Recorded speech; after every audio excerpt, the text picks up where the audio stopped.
Oke, Miss Yud, it's yours. Oke. Bismillahirrahmanirrahim. Assalamualaikum warahmatullahi wabarakatuh. Waalaikumsalam warahmatullahi wabarakatuh. Satu. Selamat malam, salam sejahtera buat kita semua. Alhamdulillah, puji syukur kepada Allah Subhanahu wa Ta'ala atas segala nikmat dan karunia-Nya.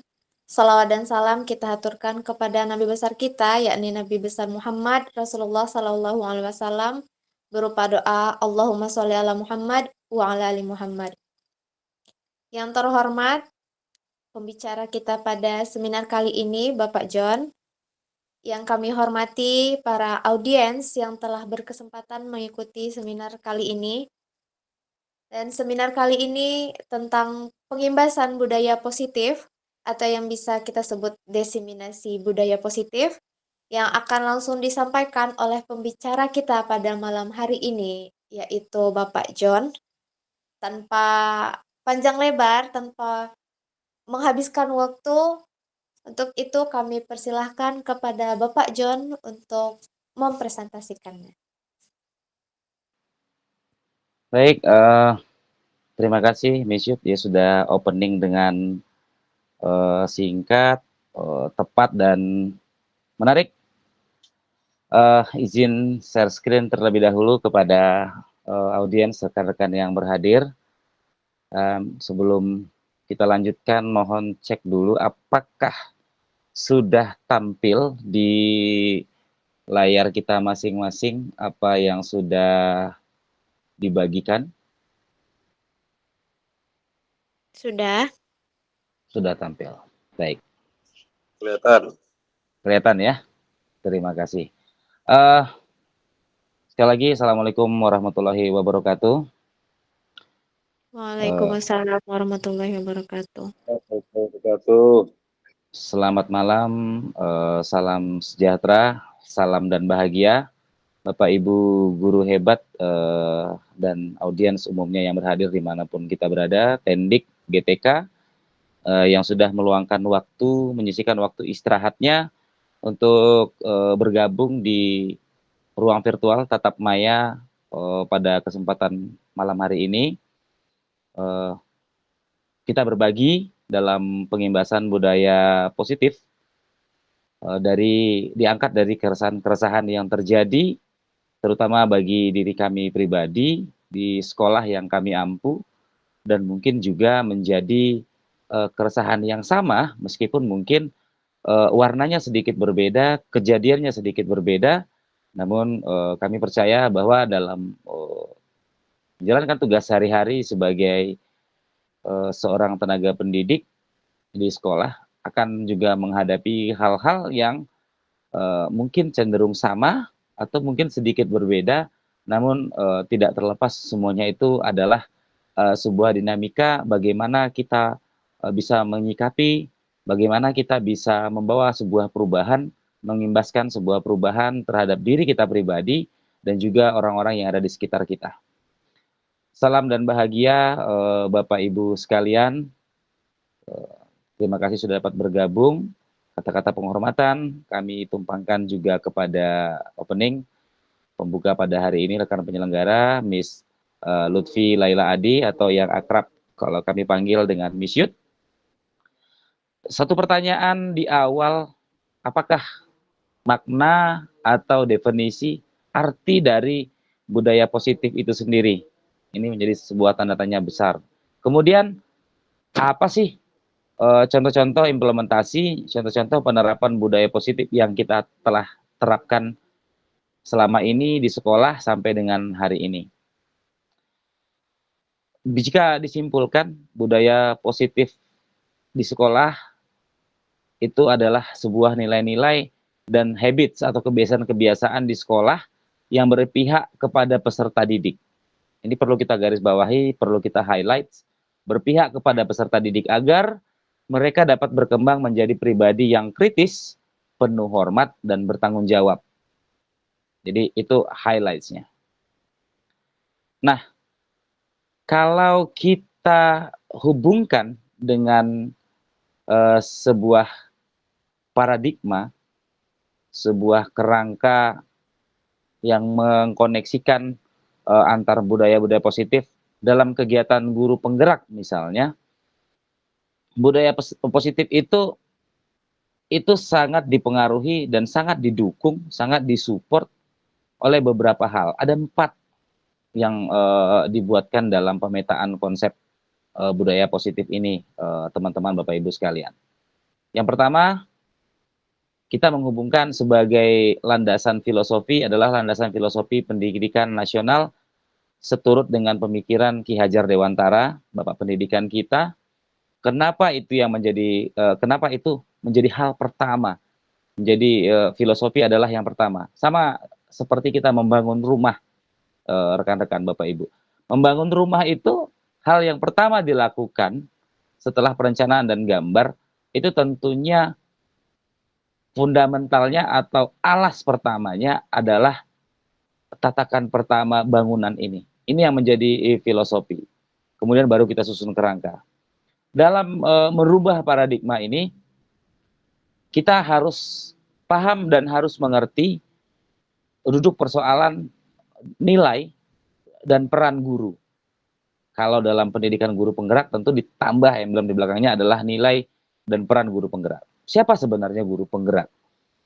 Dalam beberapa kali pertemuan dalam pendidikan-pendidikan sebelumnya dan juga dalam konten-konten Balai Besar Guru Penggerak di seluruh provinsi itu, kita dapat menyimpulkan bahwa sebenarnya guru penggerak itu adalah guru yang mengimplementasikan kurikulum merdeka, yang mau merubah paradigmanya dan mau memperbaiki dirinya dan orang lain. Tentu dirinya dulu. Tetapi kenapa ada emblem kegiatan guru penggerak? Sebenarnya yang membedakan kita hanya yang mungkin yang sudah bergabung, yang sedang berjuang untuk bergabung. Namun kurikulum merdeka itu mengakomodir semua itu. Kemudian kita memiliki visi sebagai guru. Nah, kemudian setelah itu terjalin, kita juga memiliki konsep. Kita paham apa itu konsep budaya positif. Kita paham mengenai konsep perubahan paradigma, disiplin positif. Kita tahu keyakinan kelas. Kita tahu posisi kontrol seorang guru itu di mana. Mana yang paling baik. Best of the best-nya yang mana. Mana yang paling rekomen sebagai guru. Di posisi mana kontrolnya. Kemudian dalam menyelesaikan permasalahan, dalam menyelesaikan kasus indisipliner siswa dan diri kita sendiri, maka salah satu pendekatan yang paling direkomendasikan dalam dunia pendidikan itu, salah satu, kita highlight lagi, salah satunya adalah melalui pendekatan segitiga restitusi. Next, kita lanjut. Kita berangkat dari filosofi pendidikan Ki Hajar Dewantara. Ki Hajar Dewantara itu merubah paradigma kami pribadi dan kita sendiri, kita seluruhnya hendaknya seyogianya. Pendidikan itu hendaknya bukan sebuah pendidikan yang disebut dengan tabula rasa yang selama ini kita kenal. Selama ini kita mengenal bahwa ada pendapat menyatakan begini, anak-anak itu ibarat kertas kosong, yang kita mau apakan, mau kita kemanakan, yang mau kita buat seperti apa, kita tinggal menorehkan. Ternyata ini adalah sebuah pendapat, sebuah statement yang ternyata tidak benar, tidak tepat untuk diimplementasikan kepada peserta didik. Karena ternyata semua anak itu terlahir dengan bakatnya masing-masing, dengan kemampuannya masing-masing. Antara satu dan anak lainnya di kelas kita itu tidak akan memiliki kesamaan, tidak akan memiliki kemampuan yang sama. Maka kalau kita lihat dalam penilaian yang bukan deskriptif, yang menggunakan angka, itu kenapa ada angka desimal. Maka 9,50 dengan 9,55 atau 51 sekalipun, itu menunjukkan betapa setiap anak itu berbeda dan unik. Kemudian tugas guru menuntun bakat tersebut. Tugas kita menuntun bakat tersebut agar anak tumbuh dengan selamat dan bahagia. Ini juga perlu kita notice, selamat dan bahagia. Ki Hajar Dewantara menyatakan bahwa guru itu, pendidikan oleh guru itu adalah menuntun kodrat anak agar selamat dan bahagia dalam kehidupannya. Beliau mengibaratkan guru itu seperti seorang petani atau seorang pekebun lah, seorang pekebun. Seorang pekebun itu dicontohkan misalkan menanam jagung atau menanam sawit atau menumbuhkan padi di sawah. Guru tidak akan bisa menumbuhkan benih padi, benih jagung atau benih sawit di perkebunan menjadi korma, menjadi apel, menjadi stroberi. Anak itu hanya akan bisa tumbuh seperti selayaknya sebagai apa dia. Yang bisa kita lakukan, yang menjadi tugas bagi kita di sini adalah menyiapkan tanahnya. Bagaimana tanah itu subur? Menyiapkan suplai airnya, hidrooksigennya. Memastikan bahwa akarnya bisa menyerap makanan dari tanah dengan baik. Memastikan tidak ada gulma atau parasit. Itu yang bisa kita lakukan. Kita menyiapkan lingkungan belajar yang positif, sama halnya menyiapkan tanah yang subur. Ketika anak Anda permasalahan, ada gulma, kita siangi, kita selesaikan permasalahannya. Anak, jika kita ingin berpihak kepada murid, maka kita harus paham dengan kodrat alam dan kodrat zamannya. Anak-anak dulu mungkin tidak ada yang kenal gadget, tidak ada yang kenal peranti-peranti telekomunikasi. Hari ini mereka butuh hal itu. Dan mungkin ketika mereka kita bawa dalam suasana pembelajaran yang menyertakan atau menginclude seperti apa game, seperti apa gadget, kita hubungkan, kita korelasikan dengan itu, maka mungkin akan menjadi sesuatu yang menarik bagi mereka, bagi peserta didik kita. Kelas 4 beberapa waktu yang lalu, kemarin lusa, saya dengan salah satu guru di SD Negeri 17 Pasaman, Bu Afrita, yang mungkin hari ini juga hadir, itu Bu Afrita, Bu Upi. Kami mengkolaborasikan bagaimana memberikan pemahaman tentang proyek P5 bagi peserta didik. Setelah pemahaman-pemahaman yang diberikan, yang dibagikan, yang diajarkan, yang ditularkan oleh Bu Afrita kepada muridnya yang sudah sangat sempurna dengan sebuah pembelajaran yang beliau sampaikan, ada hal menarik yang kami temukan. Ternyata anak-anak kita juga sangat suka dengan belajar menyertakan game dalam pembelajaran tersebut. Luar biasa menarik bagi mereka. Sangat luar biasa menarik bagi anak-anak kita tersebut. Nah, dari pengalaman-pengalaman itu, dari keresahan-keresahan, dari fakta-fakta itu, kami semakin yakin bahwa ternyata kodrat zaman itu benar-benar terasa, benar-benar mereka butuhkan pada hari ini. Nah, merubah paradigma untuk membangun budaya-budaya positif ini, kita perlu, seperti yang kami sampaikan tadi, itu menyediakan lingkungan yang positif, aman dan nyaman agar murid-murid mampu mereka berpikir, mampu mereka bertindak, dan mencipta dengan merdeka.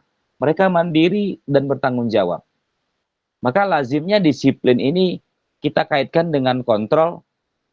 Dalam hal ini kita mengontrol murid. Karena kita tahu salah satu nilai daripada guru, nilai daripada guru penggerak adalah sebagai pemimpin pembelajaran. Bagaimana kita memimpin sebuah pembelajaran terhadap peserta didik kita?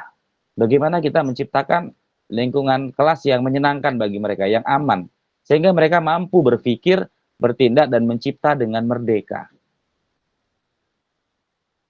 Bapak Ibu, rekan-rekan sekalian, dalam sebuah fakta kegiatan merubah paradigma itu, kita memberikan stimulus respon, kita memberikan rangsang respon. Jika stimulus responnya, kita perhatikan di sini, kita mencoba mengubah orang agar berpandangan sama dengan kita, perilaku buruk dilihat sebagai suatu kesalahan. Maka sebenarnya teori kontrolnya, kita berusaha memahami pandangan orang lain tentang dunia, tentang apapun yang mereka suka dan tentang apapun yang sedang kita hadapi. Kita hadapi, mereka hadapi. Kita sepakati bahwa semua perilaku memiliki sebuah tujuan. Ada sebuah hal yang mendorong seseorang, kita, untuk melakukan sesuatu. Nanti untuk lebih mematangkan ini, mungkin waktu 60 menit ke depan itu tidak cukup. Kami akan membagikan slide PowerPoint ini untuk menjadi bahan-bahan camilan, kunyah-kunyahan bagi Bapak Ibu, akan kami sempurnakan dan akan kami bagikan melalui link Google Drive. Nah, kita lanjut. Kita lanjut tentang ilusi kontrol tadi, perubahan paradigma teori kontrol. Paparan Dr. William Glasser dalam kontrol teorinya untuk meluruskan miskonsepsi tentang kontrol. Yang pertama, ilusi kontrol merubah murid. Kedua, ilusi bahwa kritik dan membuat rasa orang bersalah dapat menguatkan karakter. Ilusi bahwa semua pungutan positif, efektif, dan bermanfaat. Ilusi bahwa orang dewasa memiliki hak memaksa. Ini yang sebuah miskonsepsi dalam ilusi kontrol yang tentu perlu kita perbaiki, perlu kita luruskan bersama-sama. Sebuah pertanyaan besar, sebuah question, sebuah kalimat tanya interrogatif menyatakan begini. Kita mencoba mengubah orang agar berpandangan sama dengan kita. Maka yang terjadi pada teori kontrolnya adalah kita berusaha memahami pandangan orang lain tentang dunia atau tentang sesuatu. Dan kita pahami bahwa semua perilaku ini memiliki tujuan. Stimulus responnya mengatakan orang lain bisa mengontrol saya bisa mengontrol orang lain. Maka sebuah pemaksaan akan terjadi, akan ada pada saat bujukan gagal biasanya. Teori kontrolnya kita pahami bahwa hanya kita, hanya Anda, hanya diri kita yang bisa mengontrol diri kita. Orang lain tidak memiliki hak akses untuk mengontrol orang lain. Kita, Anda, tidak bisa mengontrol orang lain. Sementara kolaborasi dan kesepakatan itu menciptakan opsi-opsi atau pilihan-pilihan baru. Berpikir menang dan kalah dalam stimulus respon, maka langkah berikutnya dalam teori kontrol, the next step-nya adalah model berpikir menang-menang.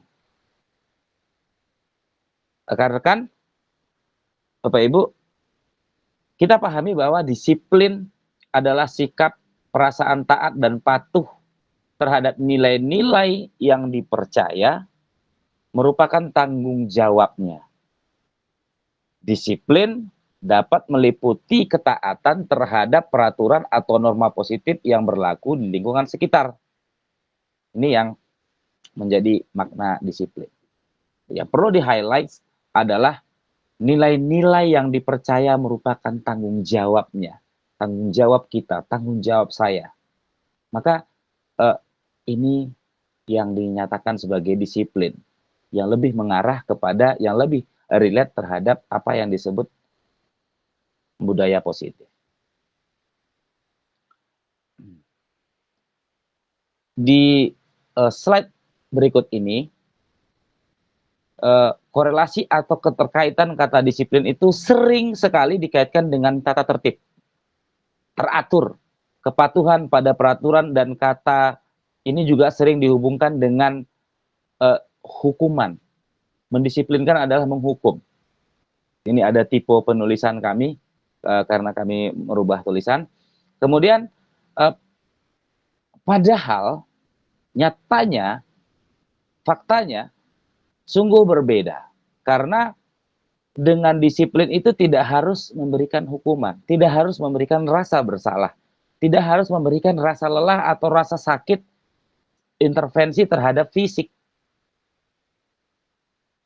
Karena apabila itu terjadi, maka itu hanya akan menimbulkan motivasi-motivasi dari luar, motivasi eksternal.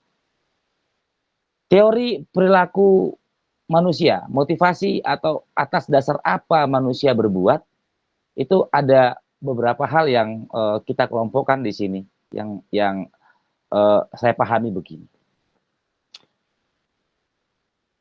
Yang pertama, seseorang itu kalau mendisiplinkan atau menjalankan aturan terhadap dirinya, mematuhi sebuah aturan, hanya karena untuk menghindari ketidaknyamanan atau menghindari hukuman, maka pertanyaan atau pernyataan yang hadir dalam hatinya adalah, apa ya yang akan terjadi apabila saya tidak melakukannya? Kalau saya melakukan begini, kayaknya dihukum nih oleh Pak John. Kayaknya akan dihukum oleh Bu Afrita nih. Kayaknya bakal dimarahin Bu Ayu nih. Kayaknya bakal diomelin nih. Kayaknya bakal nggak ditemenin lagi nih sama Miss Yud. Kemudian, wah, saya kalau hadir tepat waktu, kemarin sudah diumumkan oleh kepala sekolah siapa anak yang paling rajin, datang tepat waktu, akan ada hadiah, akan ada reward. Dua hal fakta ini, itu merupakan motivasi eksternal, motivasi yang datang dari luar.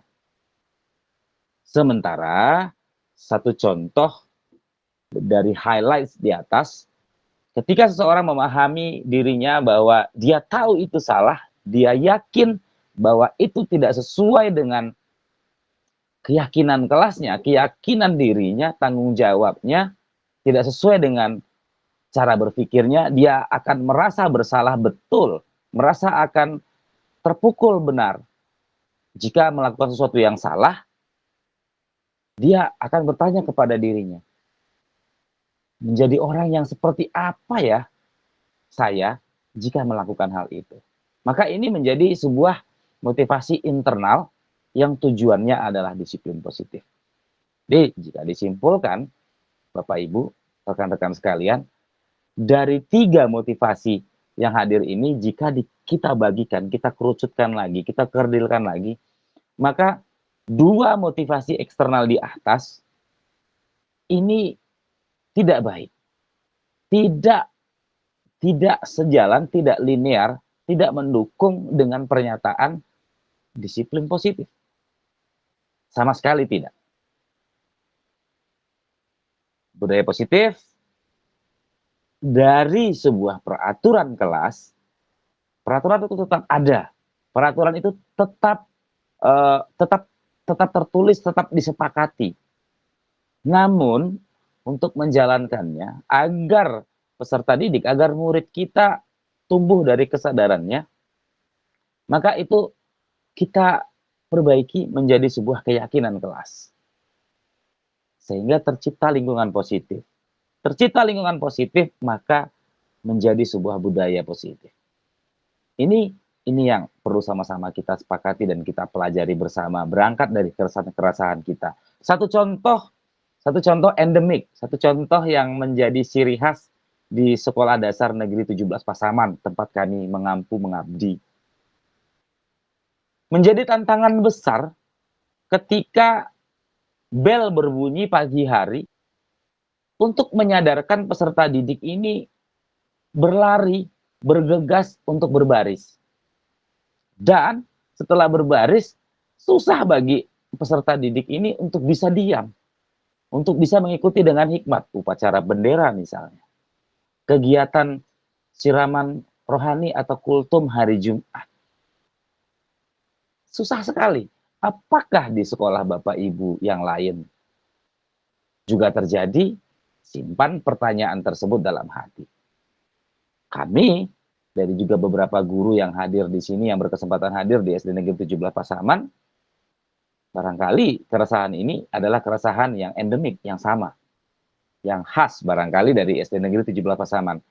Namun percayalah, kami tetap berkolaborasi dan akan mencari solusi bagaimana anak-anak ini tumbuh kesadarannya, faktor intristiknya, kesadaran intristiknya sebagai peserta didik untuk merubah dirinya. Kami yakin mungkin belum hari ini, mungkin besok, mungkin lusa, minggu depan, bulan depan, dan mungkin secepatnya. Nah, berikutnya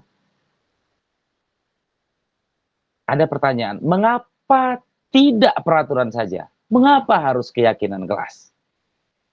Kita bedakan keyakinan kelas, hukuman, dan penghargaan. Mengapa kita memiliki peraturan harus menggunakan helm bila mengendarai kendaraan roda 2?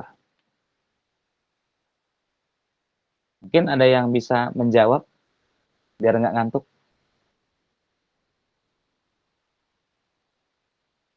Adakah Bapak Ibu yang bersedia? Atau mungkin nanti bisa nulis di kolom chat.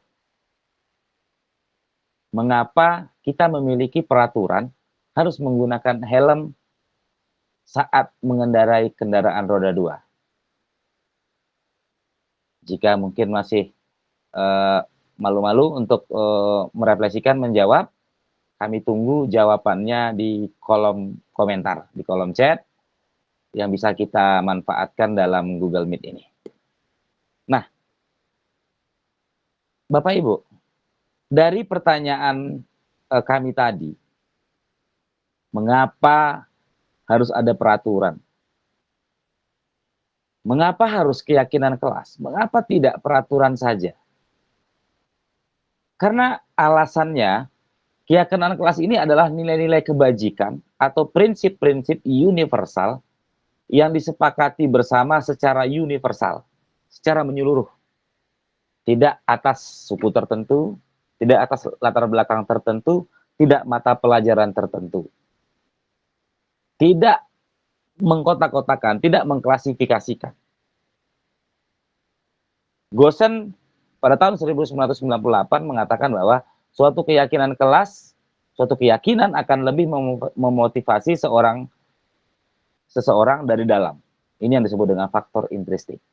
Seseorang itu akan lebih bersemangat untuk menjalankan keyakinannya daripada hanya sekedar mengikuti serangkaian peraturan. Satu contoh, mungkin bagi kita gampangnya, kita beli peraturan sekolah sudah jadi dalam bentuk papan, dalam bentuk banner, dalam bentuk baliho, dalam bentuk poster, atau apalah namanya. Ketika kita melakukan itu, yang menjadi pertanyaan adalah, apakah aturan-aturan tersebut, apakah keyakinan-keyakinan kelas, keyakinan-keyakinan lingkungan sekolah tersebut sudah bisa sama atau sudah bisa mewakili kebiasaan atau mewakili keresahan-keresahan peserta didik atau kejadian-kejadian yang ada di sekolah kita? Barangkali tidak. Contoh, kita beli dari platform online market, pasar online atau toko online. Kita beli ini bagus. Kita download aja dari Canva atau dari kita googling, kita browsing. Maka ini yang menjadi pertanyaan adalah, yang menjadi permasalahan adalah, apakah yang disusun oleh, katakan misalnya Bandung, Jawa Barat yang cetak, berdasarkan sekolah yang ada di Jawa Barat, Bandung. Oke, kita punya Barat, sama. Tapi bukan Jawa Barat, Sumatera Barat, dan Pasaman Barat. Dengan topografinya saja kita sudah berbeda. Dengan kulturnya saja kita sudah berbeda. Dengan bahasanya saja sudah pasti signifikan berbeda. Maka lingkungan-lingkungan yang tercipta di Jawa Barat, lingkungan-lingkungan yang tercipta dan terjadi di Pasaman Barat, di tempat kita mengampu misalnya, ini akan sangat tidak relate, akan sangat tidak relevan. Maka butuh keyakinan kelas yang sebenarnya lebih bagaimana kita mengeksplornya dengan menyertakan murid kita, yang menyertakan peserta didik kita. Satu contoh peraturan yang ada di perpustakaan misalnya. Selalu kembalikan buku ke tempatnya lagi setelah membaca. Masih adakah yang meletakkan buku tidak pada tempatnya? Masih. Maka sebaiknya ini kita rubah menjadi sebuah nilai kebajikan yang dituju agar dapat menjadi keyakinan kelas. Tanggung jawab kata yang mewakilinya. Jangan ganggu temannya biar nggak ribut. Ini dan segala macam bla bla bla bla bla. Bagaimana kalau kita sepakat merubah ini menjadi sebuah keyakinan menghormati orang lain dan dirinya sendiri. Kita jelaskan, nah Ananda, kalau dorong-dorongan, kalau berisik di lapangan, kalau apa segala macam, di kelas kita ganggu teman sebelah, kita ganggu teman kelas lain, kita ganggu teman sebangku yang lain di kelas kita. Berarti kita nggak mencontohkan bagaimana sikap menghormati orang lain. Namun ini, keyakinan kelas ini tidak menjadi tanggung jawab 1-2 orang guru. Namun kita bersama, semula dari kepala sekolah sampai ke penjaga sekolahnya, dan mungkin juga melibatkan komite sekolah, melibatkan warga sekolah yang lain, termasuk itu orang tua peserta didiknya. Masih banyak contoh-contoh penerapan, namun karena kita harus mengefisienkan waktu, kami akan membagikan ini nanti di dalam link Google Drive yang mungkin juga bisa Bapak Ibu manfaatkan dalam menjalankan rutinitasnya dalam kehidupan sehari-hari. Kita lihat, saya coba bagikan ini salah satu dokumentasi bagaimana contoh penerapan membuat sebuah keyakinan kelas. Pada saat itu, kejadian yang ada di foto ini adalah saya sebagai salah satu guru PJOK, saya adalah pengampu PJOK, Bapak Ibu sekalian, guru hebat dimanapun kita berada. Keyakinan kelas, keyakinan mata pelajaran PJOK saya buat. Sehingga anak-anak sekarang 10 menit sebelum memulai kegiatan, baik itu outdoor, baik itu indoor, mereka dengan sigap membantu menyiapkan buku referensi, menyiapkan laptop saya, menyiapkan colokan listrik, karena berdasarkan keyakinan kelas tadi.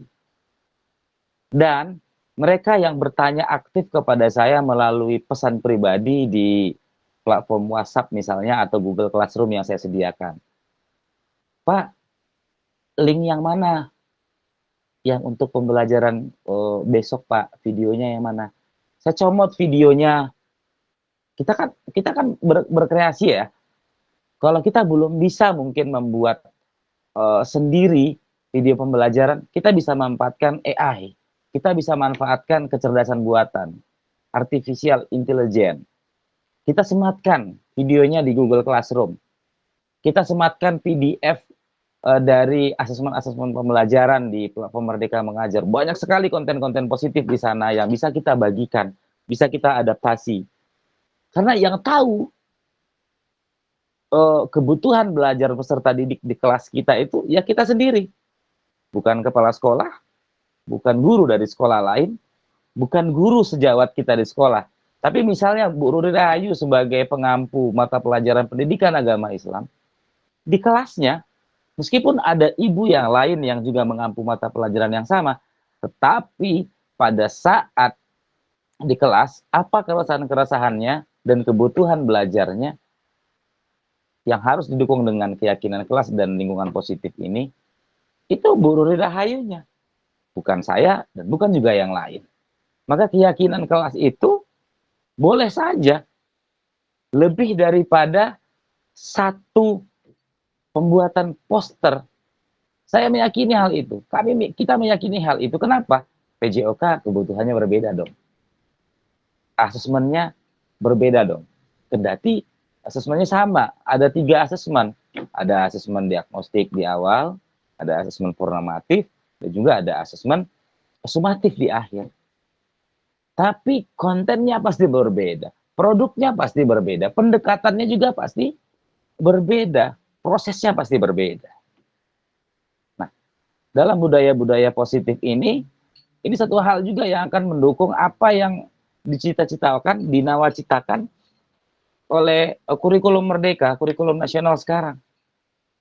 Bagaimana katanya, bagaimana menciptakan pembelajaran yang berdiferensiasi.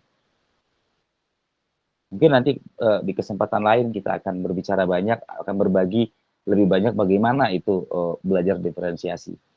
Apa yang saya tahu kita berbagi, apa yang mungkin Bapak Ibu tahu juga akan saya adopsi, akan saya adaptasi.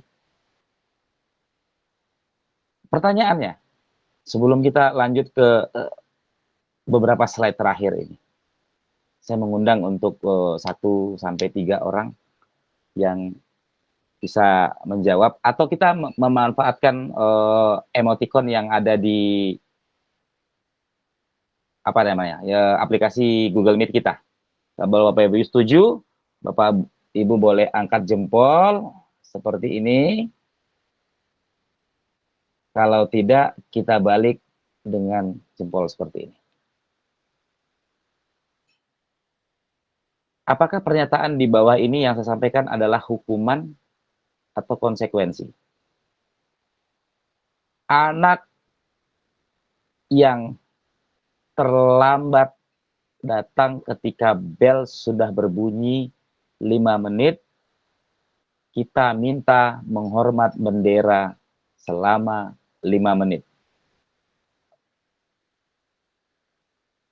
Kalau Bapak Ibu katakan ini hukuman, jempol ke bawah. Kalau Bapak Ibu menyatakan ini adalah konsekuensi, jempolnya ke atas. Atau Bapak Ibu boleh juga menyampaikan pendapatnya langsung dengan on mic. Baik. Ibu Afrita sudah respon, menyatakan bahwa itu adalah konsekuensi dengan jempol ke atas. Lutfi Laila Adi Misyut menyatakan bahwa itu adalah hukuman. Dan juga Pak Farizal dari Talamau menyatakan bahwa itu hukuman. Baik, Bapak Ibu. Boleh juga di kolom chat. Oke, Bu Afrita mengganti opsi pilihannya menjadi hukuman.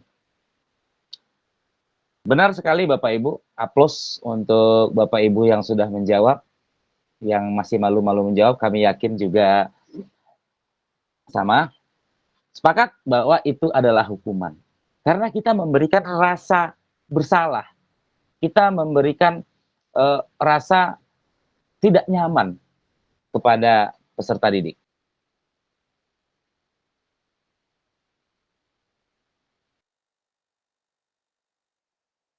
Nah, ketika kita memberikan rasa bersalah, ketika kita memberikan merasa tidak nyaman kepada murid kita, hal ini menjadi faktor atau motivasi ekstrinsik.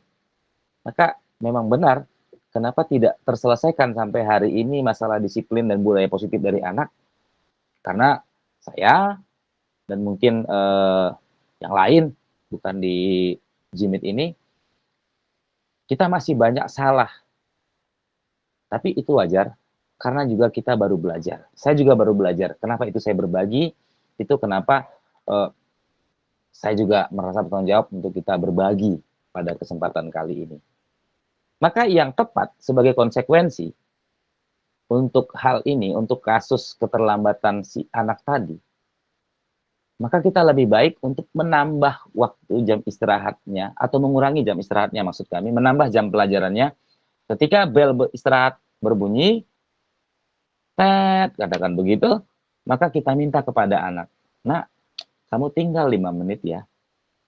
Tahu kenapa? Maka anak akan menjawab, "Ibu, Bapak, saya tahu karena tadi saya terlambat 5 menit setelah bel menyala atau berbunyi."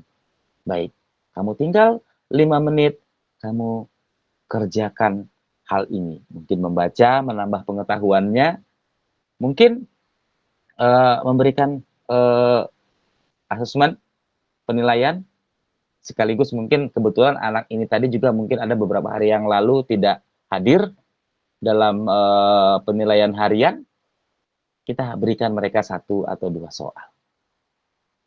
Kalau untuk pengayaan dan segala macam, itu mungkin nanti butuh hal baru.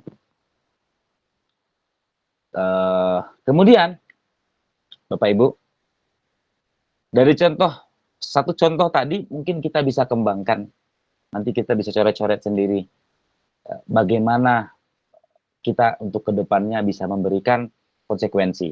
Syarat sebuah konsekuensi adalah linier atau memiliki hubungan terhadap perbaikan dari sebuah kesalahan.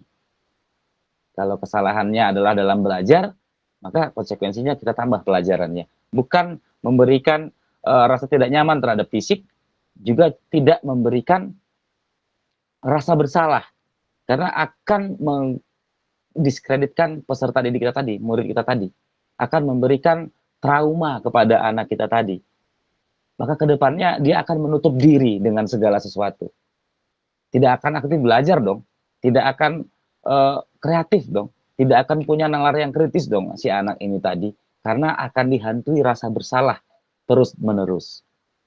Sementara kita paham, kita sepakat bahwa ketika dalam pembelajaran si anak mau menjawab saja, itu sudah harus kita berikan penghargaan. Kita apresiasi. Karena tidak ada jawaban yang salah. Toh namanya juga baru belajar. Yang namanya pembelajaran, orang yang tidak tahu menjadi tahu. Ini juga nanti boleh kita pelajari, kita checklist apakah itu hukuman atau konsekuensi. Nanti saya akan share ini mungkin dalam bentuk Gform, dalam bentuk Drive, boleh menjadi pegangan kita semua, termasuk saya pribadi. Nanti kita akan berkolaborasi, kita bincang-bincang tabel ini. Apakah tindakan guru di sebelah kiri itu sudah sesuai dengan hukuman atau sesuainya malah ke konsekuensi atau kebalikannya. Ini hal-hal yang perlu juga nanti kita buat. Nah, dalam menerapkan budaya positif, Bapak Ibu, kita harus paham peserta didik kita adalah manusia sama seperti kita. Kebutuhan dasar manusia itu adalah yang pertama bertahan hidup, survival. Contohnya mereka butuh makan, mereka butuh asupan nutrisi. Kemudian mereka butuh dicintai, mereka butuh cinta kasih, mereka butuh diterima. Tidak lagi ada pembeda-pembeda di antara mereka. Yang akan menjadi pembeda bagi mereka, yang akan menjadi diferensiasi bagi mereka adalah kebutuhan belajarnya. Itu yang kita kenal dengan pembelajaran berdiferensiasi. Dalam satu pembelajaran, dalam satu tujuan pembelajaran, akan berbeda prosesnya, akan berbeda produknya, akan berbeda cara pendekatannya. Ini. Kemudian, mereka butuh pengakuan, penguasaan. Ketika mereka mampu menyelesaikan tes, asesmen atau formatif, mereka juga butuh diakui. Salah satu contoh apresiasinya adalah nilai, remarking. Marking itu kita berikan. Ketika mereka mendapat nilai 100 aja deh, luar biasa senang sekali. Dan mereka akan perlihatkan itu kepada teman-temannya setidaknya dalam kelas. Mereka butuh kebebasan. Kebebasan dalam hal ini perlu kita garis bawahi adalah yang merdeka, seturut dengan kurikulum yang kita adopsi, kita implementasikan pada kesempatan pembelajaran hari ini. Mereka butuh kesenangan, mereka butuh bermain. Karena kita kembali ke filosofi pendidikan KHD, anak kodratnya adalah bermain. Nah, ketika bermain ini menjadi sebuah pembelajaran, ketika pembelajaran itu di dalamnya ada sebuah permainan, maka akan ada kesenangan. Kita sudah memenuhi kebutuhan dasar mereka sebagai manusia. Ini ada contoh-contoh, beberapa contoh kasus yang juga nanti akan saya tampilkan kepada Bapak Ibu. Contoh-contoh kasus yang seperti apa, yang seperti ini, seperti itu. Salah satu contohnya adalah konteks penerapan disiplin oleh Ibu Ani. Nanti akan ada kami bagikan videonya, kami akan berikan link refleksi melalui Gform. Kami mohon juga Bapak Ibu berpartisipasi, silakan Bapak Ibu di sana tuliskan seperti apa refleksinya, dan juga kami nanti akan tunggu 1, 2, 3, 4, 5 orang untuk merefleksikan nanti di akhir sesi ini. Nah, sebelum kita mengakhiri sesi pada kesempatan kali ini, rekan-rekan, Bapak Ibu, ada 5 posisi kontrol. Yang pertama, di paling kiri ada motivasi, ada kontrol dari luar, identitas gagal, anak-anaknya menghindari hukuman, kita menjadi penghukum, kita menjadi pembuat merasa bersalah. Kemudian ada identitas berhasil atau sukses atau tidaknya, kontrol juga dari luar. Ada posisi kontrol guru sebagai teman dan sebagai pemantau. Dan yang terakhir adalah bagaimana seorang anak menghargai diri sendiri, dan kita sebagai guru memiliki kontrol sebagai manajer. Kita mengajukan pertanyaan-pertanyaan, kita menanyakan apa yang diyakininya, apa yang menguatkan pribadinya, kemudian meletakkan dirinya sebagai individu yang positif dan dunia yang berkualitas. Ini adalah posisi yang paling diidamkan oleh KHD, Ki Hajar Dewantara, posisi yang diinginkan dalam mengontrol peserta didiknya adalah posisi kontrol sebagai manajer. Memang dalam mencapai posisi ini tidaklah mudah. Satu contoh, mungkin pada hari ini banyak dari kita meyakini bahwa posisi kontrol sebagai teman, posisi kontrol guru sebagai teman adalah satu hal yang baik. Ternyata ada dampak negatif dari menempatkan diri, memposisikan diri sebagai teman, Bapak Ibu. Ketika kita meletakkan posisi kita sebagai teman daripada murid-murid kita ini, yang terjadi adalah sebuah ketergantungan. Contoh, Miss Lutfi menjadi teman bagi kelasnya. Ketika Bu Lutfi, Bu Yud, Miss Yud ini tidak bisa hadir dalam pembelajarannya di kelas, maka murid akan kehilangan teman. Digantikan oleh Bu Elvi Rosnita misal, digantikan oleh ibu-ibu yang lain, maka akan timbul kekecewaan, akan hadir kekecewaan dalam diri peserta didik. Maka hal-hal yang seperti ini tidak direkomendasikan, tidak terlalu direkomendasikan. Mari kita berangsur memperbaiki diri, bagaimana mencapai titik di mana posisi kita adalah manajer, sehingga kita bisa menumbuhkan, membangkitkan, mengeksplor, mencuatkan ke permukaan faktor-faktor intrinsik, motivasi-motivasi internal dari peserta didik kita. Karena dalam posisi kontrol sebagai manajer ini, yang biasanya pemecahan masalahnya adalah dengan pendekatan restitusi. Restitusi ini adalah proses menciptakan kondisi bagi murid untuk memperbaiki kesalahan mereka, Bapak Ibu. Sehingga mereka kembali pada kelompok mereka dengan karakter yang lebih kuat. Pernyataan ini ditegaskan, dikemukakan oleh Gosen pada tahun 2004 dalam buku yang ia tulis. Seperti apa? Ini ada 9 ciri-ciri restitusi, pendekatan restitusi dalam penyelesaian masalah disiplin atau masalah yang dihadapi di kelas yang hadir dari peserta didik kita. Ciri-ciri restitusi ini yang pertama, kita bukan untuk menebus kesalahan, namun untuk belajar dari kesalahan. Memperbaiki hubungan, memberikan tawaran, dan bukan memaksa. Kemudian, restitusi ini menuntun anak untuk melihat ke dalam dirinya. Mencari kebutuhan dasar yang mendasari tindakannya. Restitusi diri adalah cara atau metode pendekatan yang baik, yang paling baik untuk memperbaiki diri. Khususnya bagi murid kita. Restitusi ini fokus pada karakter, bukan tindakan. Fokus pada solusi. Restitusi ini di-highlight, itu mengembalikan murid yang berbuat salah kembali kepada kelompok yang sebenarnya, kelompok yang sejatinya.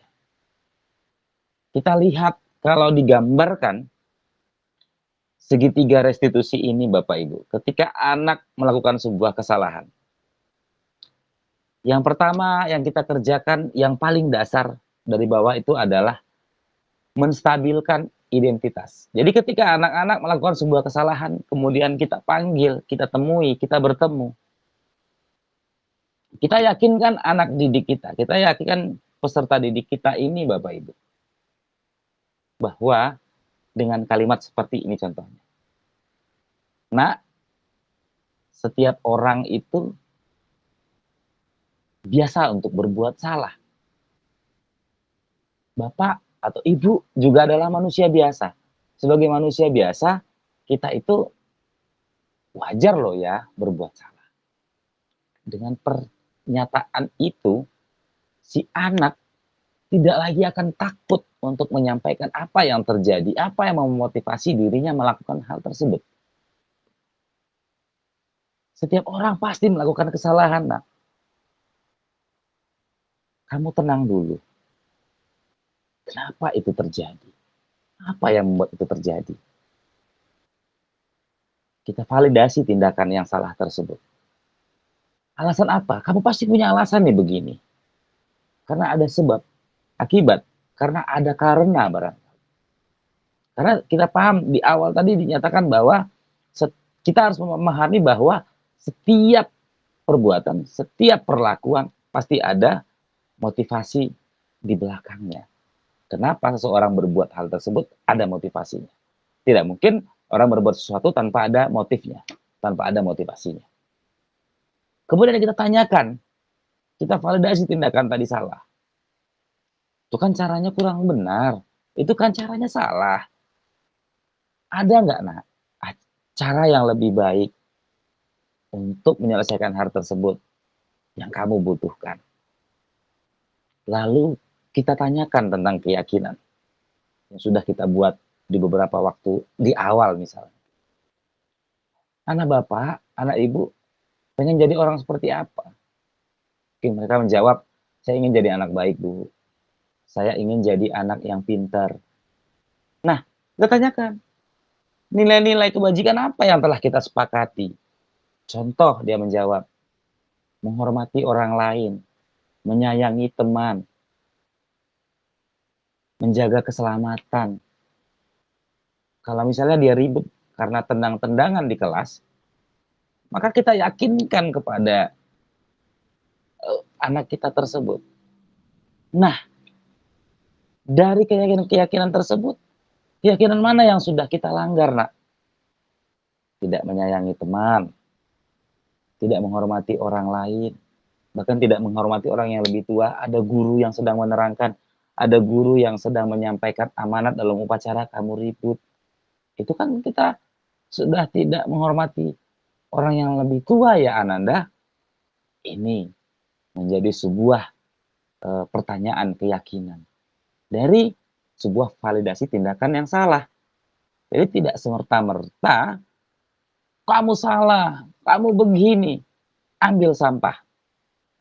Lah kalau misalnya mengambil sampah adalah sebuah eh, tindakan tegas yang kita ambil karena dia membuang sampah sembarangan, barangkali memiliki korelasi kan, relate.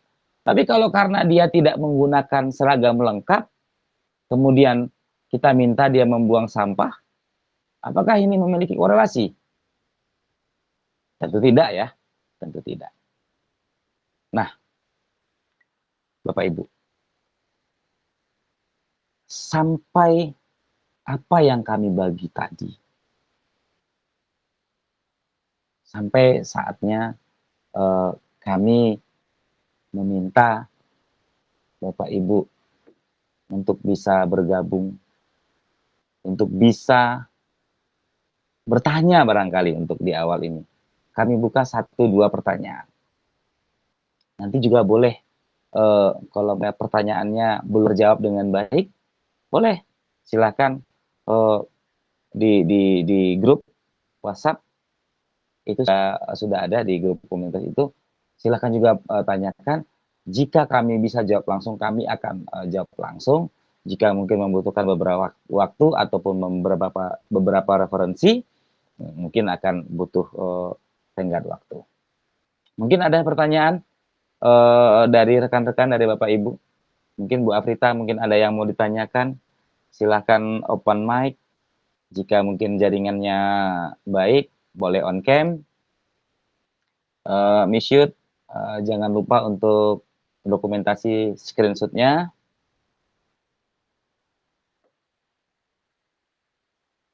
Atau mungkin ada yang bisa merefleksi apa yang sudah kita bagikan pada malam hari ini, apa yang sudah Bapak Ibu dapat. Boleh dong, saya tunggu untuk on mic. Jika juga memang memungkinkan bisa open cam-nya. Mungkin dari Bu Ruri, boleh merefleksi Bu Ruri, agar teman-teman lebih semangat. Ibu Ruri Rahayu, kami tunggu ini refleksinya, agar bisa kami simpan, kami dokumentasikan, dan teman-teman yang lain bisa dengar. Boleh mungkin Pak Farizal, Pak Vero, semuanya, tanpa kami sebutkan, karena kami agak sulit scroll ke bawah, karena takut nanti terjadi error seperti beberapa waktu yang lalu. Atau mungkin Miss Yud, salah satu rekan penyelenggara ini bisa merefleksikan.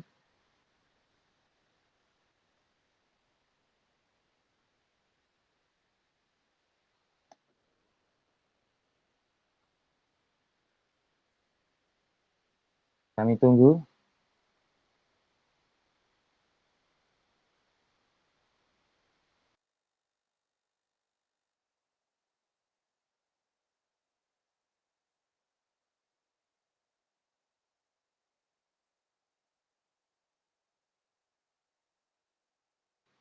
Halo Miss Yud masih ada di sana kah?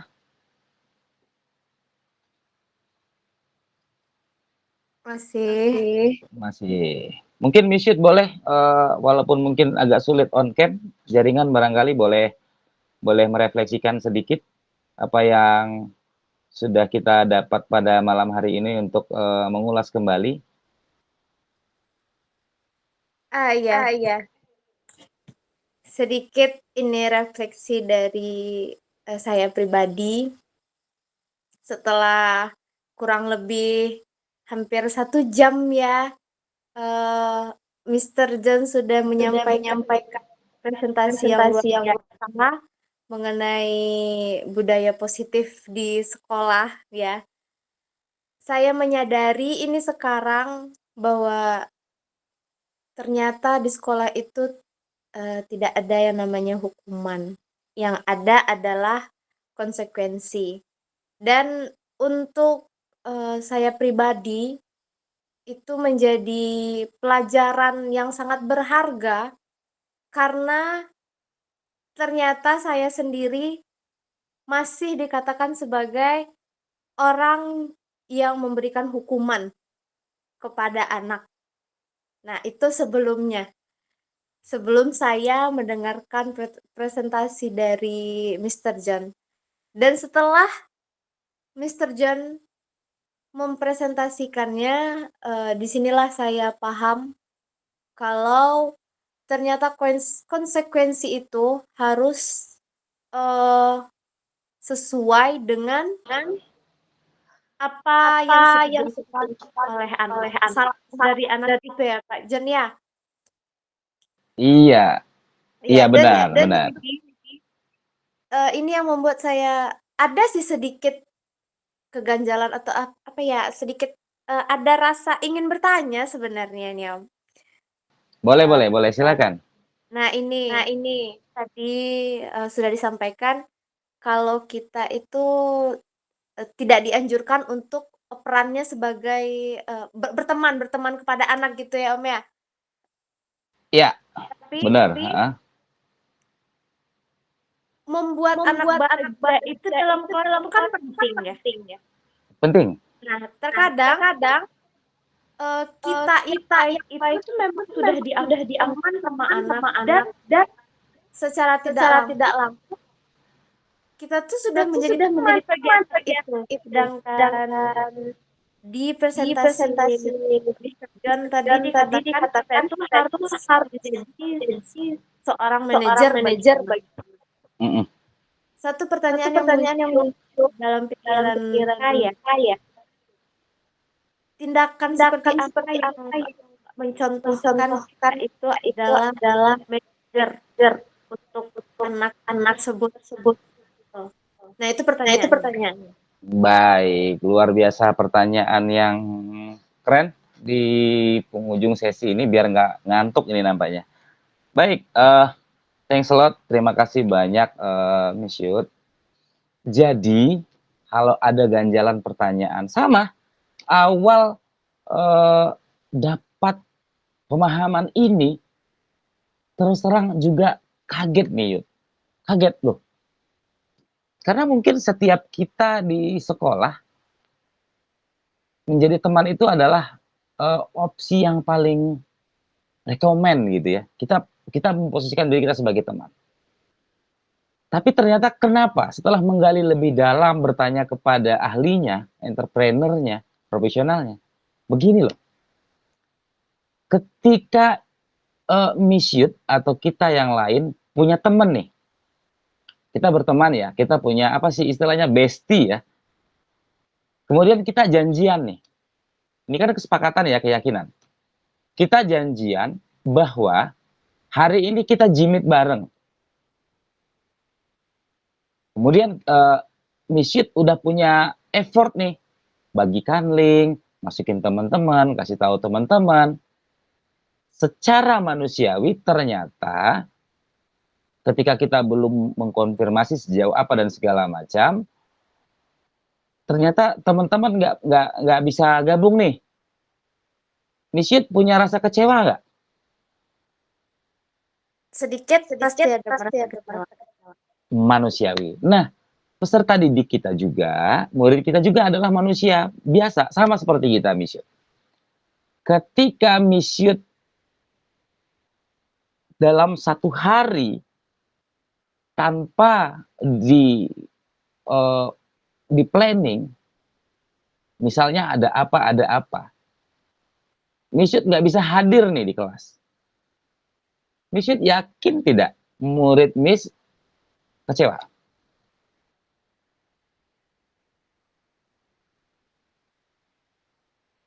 Halo Bisa Miss Yud? jadi.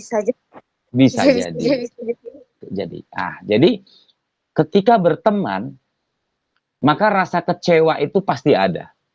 Itu yang membuat posisi kontrol sebagai teman itu tidak terlalu rekomendasi. Tidak direkomendasikan. Why? Kenapa? Karena akan menimbulkan rasa kekecewaan dan ketergantungan dari anak tadi, dari peserta didik tadi, mereka akan ngerasa bahwa teman mereka tidak tepat janji. Teman mereka ini tidak membuktikan kehadirannya bersama-sama mereka, membersamai mereka.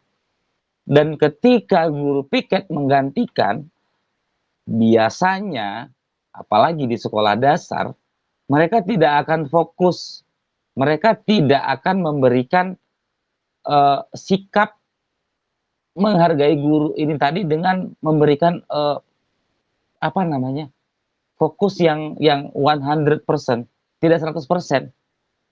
Mereka akan heboh dan segala macam. Karena mereka sudah didasari dengan rasa kecewa. Lalu muncul pertanyaan, seperti apa posisi control manager itu? Control manager itu adalah posisi guru yang bisa menghadirkan, yang bisa menghidupkan, yang bisa menguatkan keyakinan kelas itu muncul sendiri dari muridnya. Siapapun yang menggantikan, cara belajarnya tetap sama, aktifnya tetap sama, rasa ingin tahunya terhadap pembelajaran tetap sama. Kendati tidak dengan Miss Yud, kendati tidak dengan Mr. John, kendati tidak dengan Bu Ruri Rahayu. Dia akan tetap menunjukkan sesuatu hal yang maksimal, cara belajar yang maksimal, kemauan belajar yang maksimal, keaktifan yang maksimal, kreativitas, nalar kritis yang maksimal. Bagaimanapun kondisinya. Sekalipun itu bukan guru atau bukan wali kelasnya yang hadir, bukan guru yang biasanya dia temui. Datang kepala sekolahnya, anak-anak tidak takut untuk belajar. Tidak memiliki beban bahwa, wah ini kepala sekolah nih. Cuy, kepala sekolah gila banget nih, mending diem aja nih. Anak yang tadi aktif menjadi diam. Karena takut salah. Kenapa? Ini kepala sekolah nih, hari ini kepala sekolah nih. Hari ini ibu ini nih, ibu tuh kabar-kabarnya jutek deh. Apa deh? Bla bla bla bla deh. Nah, mendingan Miss Yud ya. Miss Yud kan teman kita nih. Orangnya enak. Diajak ngobrol enak. Kita makan-makan bareng, foto-foto bareng. Namun perlu diingat, menjadi teman itu dibutuhkan. Dia memiliki tempat. Tapi teman yang bagaimana? Hendaknya Miss Yud dan teman-teman, teman yang juga dalam hal itu tetap menjaga kontrolnya sebagai manajer. Tetap tidak memberikan, menanamkan akan ada kekecewaan. Tidak ada ketergantungan. Sebagai seorang manajer, kita bisa meyakinkan anak bahwa tanpa Miss Yud, belajarnya akan sama seperti ada Miss Yud di depan kelas, di tengah-tengah kami pada hari ini. Begitu Miss Yud. Bagaimana Miss Yud? Ada yang masih rancu, masih ragu? Cukup sekali. Jadi kembali kepada kepercayaan kelasnya itu ya Kak Jenhan. Ya, kembali ke keyakinan kelasnya. Kita gali dulu, anak-anak pengennya apa di kelas? Anak-anak pengennya seperti apa? Buka aja. Buka mungkin dengan sticky note, mungkin dengan nuliskan di papan tulis, kasih spidol, nih spidol. Atau mereka nulis di kertas, atau bagaimana metodenya, enaknya gimana deh. Tanya mereka pengennya gimana. Karena akan muncul usul-usulan yang mungkin aneh-aneh, yang lucu-lucu, yang konyol-konyol.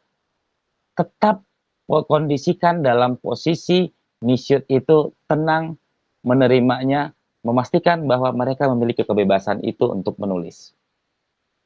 Nah, dari apa yang mereka sampaikan, dari apa yang mereka tulis, nanti kita libatkan mereka, rubah menjadi kalimat-kalimat yang lebih positif. Karena mungkin ada 5 catatan usul, 5 sticky note yang ditulis jadi satu sebenarnya. Bisa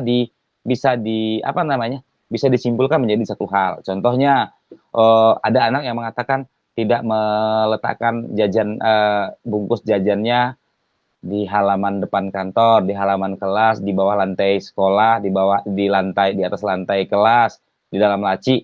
Ini sebenarnya kalimat positifnya kan menjaga kebersihan. Tidak tendang-tendangan, tidak cubit teman, tidak ejek-ejekan, menghormati, menyayangi, menghargai teman. Itu kalimat positifnya.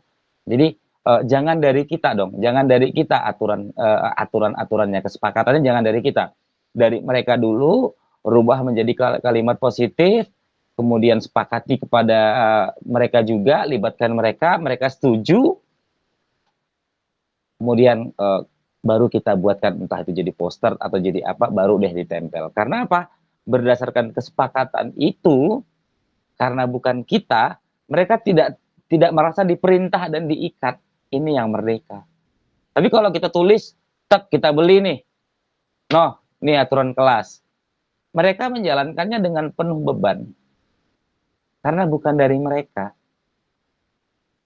Kita tidak bangun demokrasi. Kita tidak bangun bagaimana mereka bernalar kritis. Kita tidak bangun kesiapan mental mereka untuk kreatif.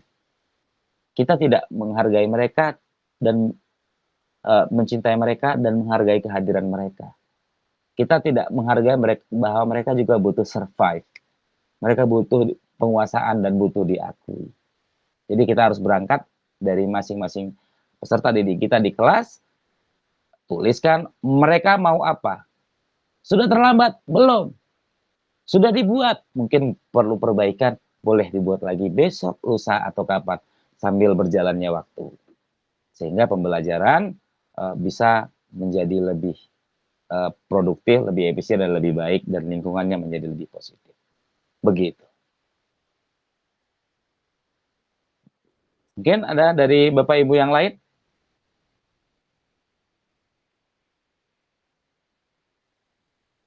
Baik, mungkin karena sudah larut malam, kami paham. Kita tidak terasa, Bapak Ibu, kita sudah sampai di ujung daripada sesi. Terima kasih yang tidak terhingga dari saya pribadi, bisa berbagi pada kesempatan hari ini kepada rekan-rekan Bapak Ibu sekalian. Nanti sesaat lagi setelah kita akhiri Jimit-nya, kita stop record-nya, kami akan membagikan Google Form. Silakan Bapak Ibu isi, silakan Bapak Ibu tuliskan refleksinya di sana, dan mungkin kalau ada pertanyaan di sana selipkan setelah refleksi atau di atas refleksi boleh. Banyak maaf, billahi taufiq wal hidayah. Assalamualaikum warahmatullahi wabarakatuh. Terima kasih. Terima kasih Miss Yud, sudah capek-capek dokumentasi dan segala macam sudah membersamai kita. Lancar-lancar, sehat-sehat selalu, juga Bapak Ibu yang lain. Selamat menjalankan apa yang sudah dapat hari ini. Nanti kita saling berbagi saja, di kontak WhatsApp juga ada, silahkan melalui apa saja boleh, mungkin ketemu langsung boleh. Demikian Bapak Ibu, terima kasih banyak Bapak Ibu guru hebat, salam dan bahagia, sekali lagi terima kasih dari saya. Sampai bertemu kembali mungkin di Tetap Maya ataupun tetap langsung berikutnya.